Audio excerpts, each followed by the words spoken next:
Awas, hati-hati.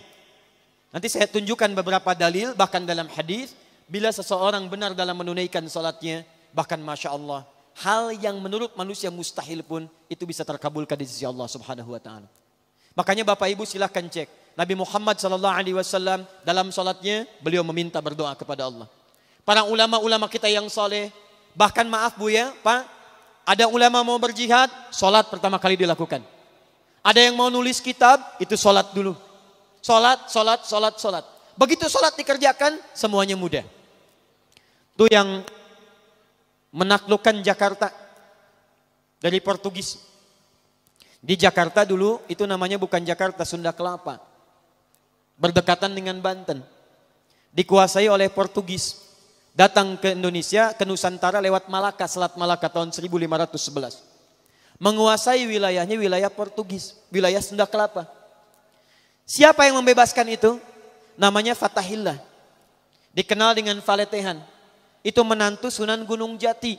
Menikah dengan anak keduanya perempuan. Anak pertama namanya Muhammad, anak keduanya perempuan menikah dengan Fathullah atau Fatahillah. Datang kemudian ditugaskan untuk membebaskan Sunda Kelapa. Sebelum berangkat, sholat, wudu, minta kepada Allah. Begitu berangkat dimudahkan oleh Allah Subhanahu Wa Taala. Wa ma ramaita idh ramaita. Bukan panah yang kau lemparkan, tapi Allah yang memberikan kemudahan-kemudahan dalam semua itu. Berhasil dibebaskan di bulan Ramadan, tanggal 22 Ramadan tahun 933 Hijrah. Bertepatan dengan 22 Juni 1527. Begitu dibebaskan, karena tahu yang membantunya Allah, maka diganti nama Sunda Kelapa menjadi nama yang ditetapkan dalam Al-Quran. Surah ke-48 ayat pertama. Inna fatahna laka fatham mubina. Fatham mubina dalam bahasa lokal disebut dengan Jayakarta, disingkat Jakarta. Sampai sekarang ulang tahun Jakarta 22 Juni. Siapa itu Fathullah? Menantu Sunan Gunung Jati. Siapa Sunan Gunung Jati? Namanya Syarif Abdullah. Siapa Syarif Abdullah? Anaknya Syarif Abdullah. Siapa Syarif Hidayatullah? Syarif Hidayatullah anaknya Syarif Abdullah. Syarif Abdullah anaknya Ahmad Jumadil Kubra.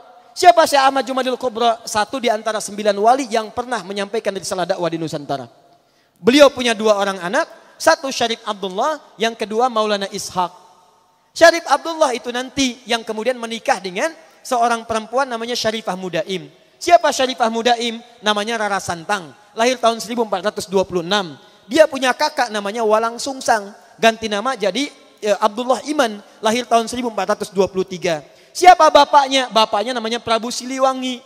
Menikah dengan siapa? Nyai Subang Larang. Siapa Nyai Subang Larang? Muridnya Syekh Hasanuddin. Siapa Syekh Hasanuddin? Pernah belajar ilmu Quran di Mekah. Mekah dikenal dengan Ummul Qura, maka dikenal dengan Syekh Qura. Di mana tempatnya? Di Karawang. Dari situ kemudian ditugaskan pulang ke kakeknya Prabu Siliwangi. Diberikan wilayah di Gunung Jati, dikenal dengan Sunan Gunung Jati. Punya menantu Fathullah, datang membebaskan Sunda Kelapa. Dikirimkan saudaranya Syekh Maulana Hasanuddin. Kemana? Ke Banten. Sampai sekarang kemudian jadi kampus di wilayah Serang.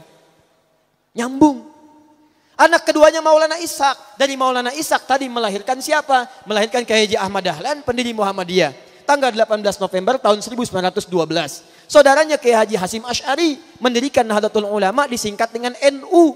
Tanggal 31 Januari tahun 1926. Jadi NU dengan Muhammadiyah itu bersaudara pendirinya.